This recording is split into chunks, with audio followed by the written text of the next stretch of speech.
Pool planning. Každý z nás pravdepodobne pozná metódu kritickej cesty pri plánovaní riadenia výroby a projektov. Je to jedna z najbežnejších techník plánovania, avšak nie vždy najvhodnejšia. Je to hlavne kvôli tomu, že sa spolieha iba na jednu osobu, ktorá rozhoduje o postupe celého tímu a projektu. Alternatívou k metóde kritickej cesty je metóda plánovania ťahom alebo plánovania odzadu, ktorá prináša lepšie výsledky pre mnohé projekty. Cieľom pool princípu je produkcia na základe požiadavky zákazníka, a teda vyrábať v krátkych dobách tak, aby nevznikali zásoby medzi dvomi po sebe nasledujúcimi krokmi procesu a nedodávalo sa viac, ako je reálna potreba.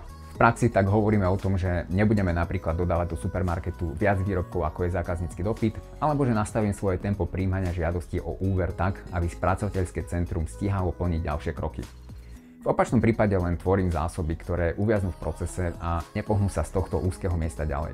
Tri hlavné dôvody úspechu pool metódy riadenia sú tieto. Poprvé, plánujeme od zákazníka, interného alebo externého, a uisťujeme sa, čo vlastne zákazník naozaj chce. Alebo inými slovami, neplýtvame časom robením vecí, ktoré zákazník nechce alebo nepotrebuje v danom čase. Po druhé, pri plánovaní sa vyžadujú vstupy od celého tímu. Každý člen počas plánovania zvyšuje kolektívnu inteligenciu tímu svojimi skúsenosťami. Členovia poskytujú odborné znalosti o tom, kedy a čo je potrebné dodať a ako dlho bude každý krok trvať. To pomáha získať angažovanosť každého člena už na začiatku projektu.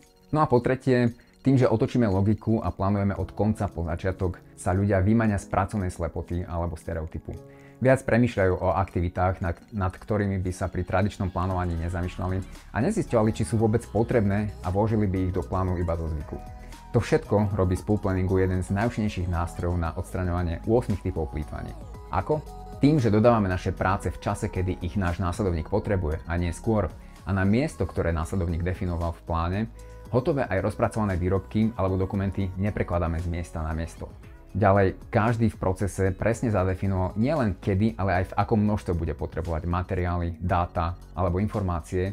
Nie je potrebné zahlcovať svoje okolie nadmernými zásobami.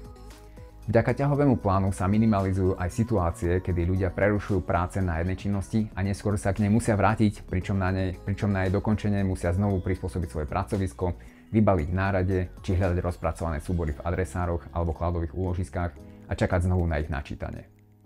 Keďže sme ťahový plán tvorili všetci spolu, presne vieme, čo a kedy naši kolegovia od nás očakávajú, a teda my nečakáme na e-mailové došpecifikovania požiadavky, a rovnako tak nečakáme na neskoré dodanie podkladov pre nás, nakoľko náš predchodca sám posúdil svoje časové možnosti a zaviazal sa, že podklad dodá v požadovanom čase.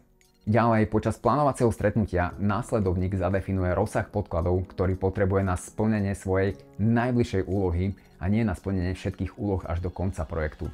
Vďaka tomu nemíňame našu energiu a čas na spracovávanie a získavanie informácií, ktoré momentálne nie sú nevyhnutné, a môžeme sa venovať činnostiam, ktoré pomáhajú napredovaniu projektu teraz.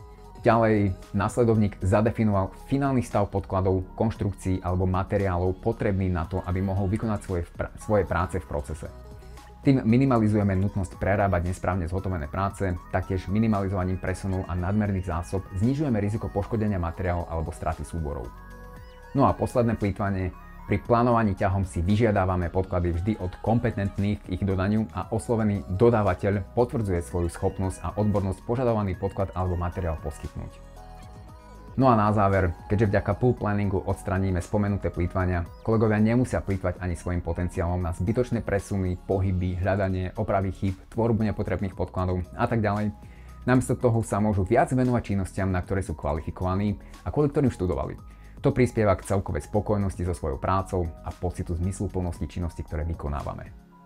No a pre úplnosť len spomeniem, že push princíp, alebo teda riadenie výroby a projektov tlakom, sa naopak spolieha na dlhodobé prognózy uspokojovania dopytu spotrebiteľov a produkty, podklady alebo rozpracovaný materiál tlačí zákazníkom, čo sa viditeľne prejavuje aj na vyšších zbytočných zásobách.